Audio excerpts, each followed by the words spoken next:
Here at Coedcae, we've been busy developing and implementing measures to provide for the safe return of pupils and staff to the school building from the 29th of June. We have set up consultation mechanisms with staff, pupils and parents and carers so that all elements of the school community can work in partnership with us to construct this new way of working. In conjunction with officers from the local authority, we have devised one-way systems for movement around the school with separate entrance and exit points, and we have helped design bespoke signage for school buildings that can be shared with other schools. Staff volunteers have been instrumental in the reconfiguration of classrooms to ensure strict adherence to the 2 metre social distancing rule. This means that, on average, classrooms once accommodating groups of 30 pupils will now be in a position to receive around 5 or 6 pupils only.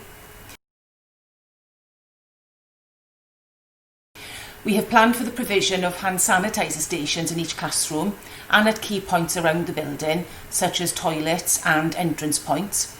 And we are working with the local authority to explore ways in which we can provide additional hand washing facilities at opposite locations around the school.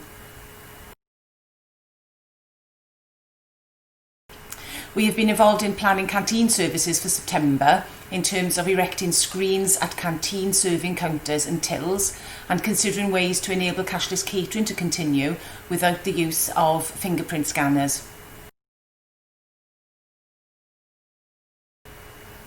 Next week, our school will be working with the local authority to produce a digital resource which will provide a virtual tour of our school in its new layout.